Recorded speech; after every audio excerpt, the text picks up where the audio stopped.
I just recently got this trail cam by iZeeker. That is the IG220. I've been using this for a couple weeks now, so I want to give my report on what I think about this trail cam. First, I want to mention this trail cam is so very easy to use. It is very user friendly. It opens simply with these two locks on the side. And you have the whole control panel on the inside. You just simply turn it on with this here. The screen lights up. You can put in all your settings with the buttons here. It's actually very easy to do and very straightforward. Right. And it also has a little screen and it shows you what exactly it's looking at, which is really nice feature. Now it comes with a solar panel on the top, which is great because you don't have to constantly charge it. The only downside to this solar panel is it doesn't have a lot of flexibility on, pointing it to the sun. So where you hang it needs to be where this can catch some sun or plan on charging it in a couple of days. It comes with this nice big long strap, and that is big enough to fit around even very large trees. It's very easy to strap this up to a tree. You just simply wrap it around the tree and then you put the other side of the belt into this and lock it in place. It's super simple. So let me share with you some of the pictures that it takes. One of the other features I like about it, it is not, I'm sure you can adjust the sensitivity, but it's not going off with every single movement in the yard. It just goes off when there's larger movements like animals. Mainly what I've caught on this is squirrels and birds and chipmunks. I think my favorite features about this camera is how easy it is to operate and to use. It takes a regular size SD card, which you slip into the side.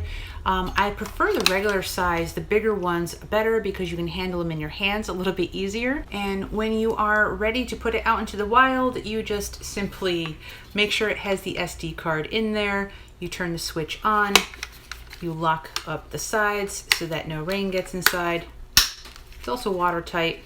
This has been out in some rainstorms. It has not affected it at all.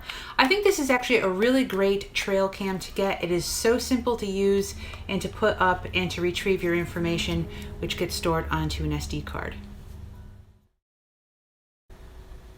I recently got an iZeeker IG500 and I've been using this for a couple of weeks now. So I'm going to share with you my experience and my thoughts on this trail cam. First, I want to say this is a very comprehensive trail cam that has a lot of options, and it comes with an app that allows you to have controls just about over everything.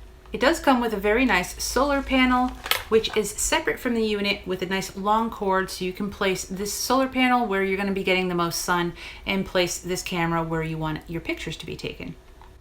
Now, this camera does not hook up to Wi-Fi. You can't hook this up to the Wi-Fi from your house and be able to control the camera. This camera requires its own data package, which you can purchase its data package, and also an iCloud package to store all your pictures and your videos that you've taken with this camera.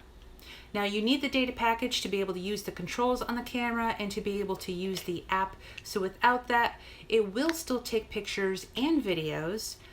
You just will be storing on the SD card.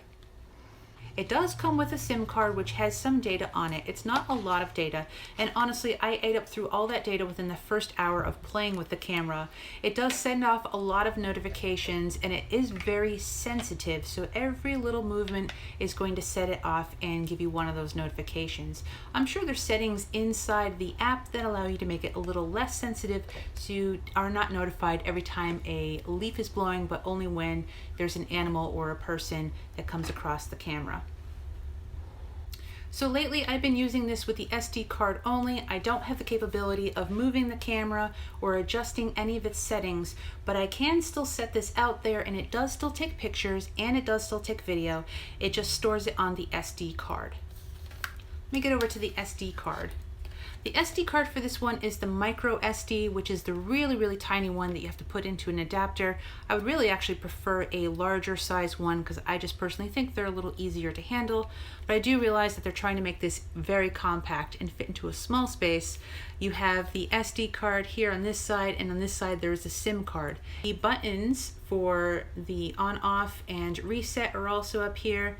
They are really tiny. So you need somewhat of a small finger and a fingernail to go in there and press the button. It'd be nice if those buttons were a little bit larger, but I do understand trying to keep it very compact and very neat. and waterproof, which it does. It has a nice rubber seal on it, and where you plug it in to charge it is on the back, or where you plug in for the solar panel or for charging is back here.